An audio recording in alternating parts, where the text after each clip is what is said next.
And we are live on Facebook. How are you doing, my friends? Today, I'm gonna just have an open discussion really about whether or when should we keep going, should we give up?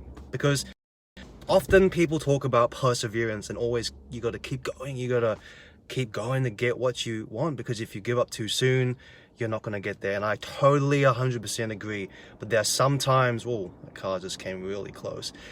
There are some times when it is better to readjust your compass, because life is precious and you have a limited amount of time in this physical body, depending on which belief system you subscribe to. So that's what I'm going to chat about today. If you have an opinion or comment, or if you agree or disagree, I'd love to hear that.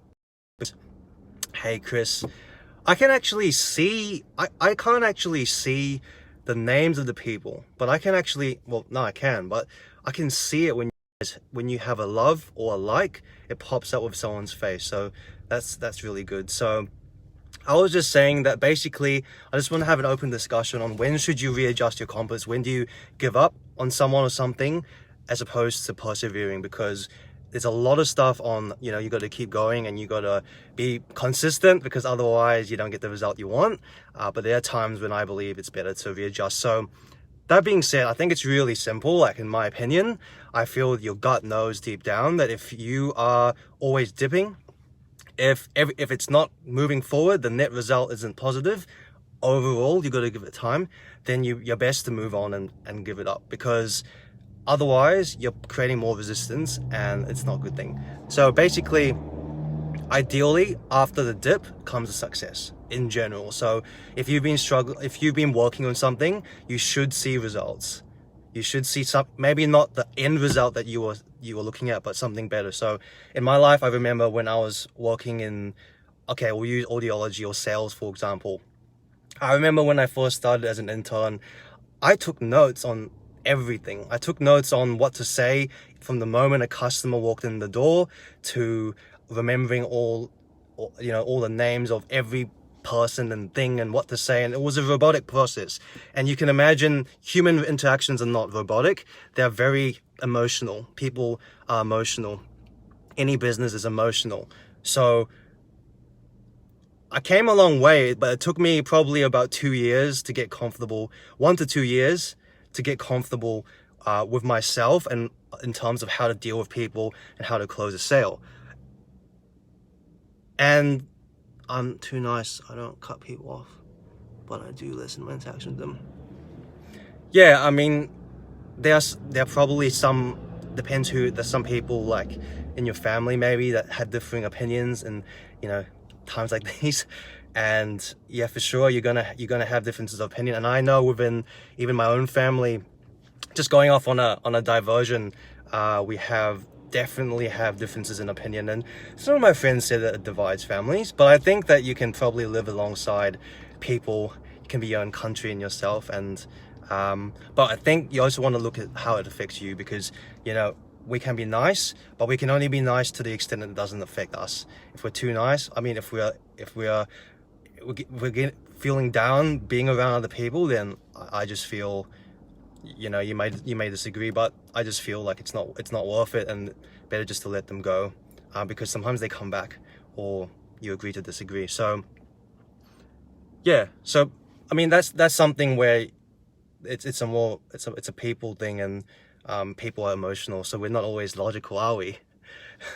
So just to round off what I was saying with the sales thing, it was really good in the end. After probably 1 to 2 years, even though I didn't actually feel comfortable in that time leading up to that, I actually experienced micro success. So I think you should feel some or see some micro success. Like, for example, I got compliments from people who may have said stuff like, oh, he's a good, sarcastically or well-meaning, he's a good salesman or whatever.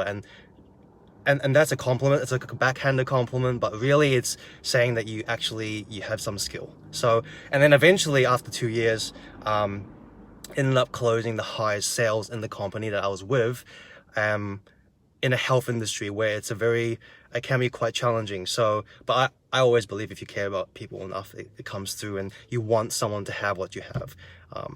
That's why I don't mind sales, as long as I believe in what it is, because I believe people need it. So that's just my 2 cents on it. And if you agree, or if you have another sort of example, let me know. But yeah, being nice is a good thing. Definitely we need more people to be nice in this world. I feel like that's a really desirable thing, and maybe we're not all wired the same way. And it's really good that if you're watching, I don't know I can't see who's watching at the moment, but if you've watched up to this point, I actually really commend you, because you obviously value, either you like seeing my face or you value these discussions and self-development and positivity to an extent. I don't know if you've heard of the water. Just before I sign off, I'm in a loading zone car park, but it doesn't really matter.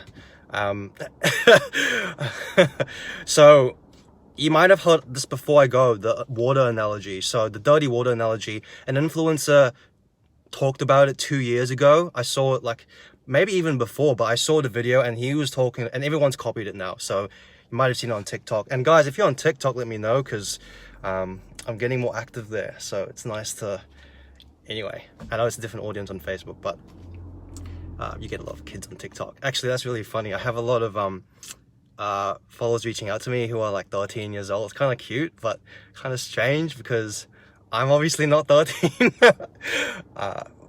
But yeah, so the dirty water analogy, really quick, is that you think of our lives and your brain as a bucket of water that's kind of dirty from dirt, air pollution all around you. So aka like the negativity all around you, you could compare it to a bucket of dirty water.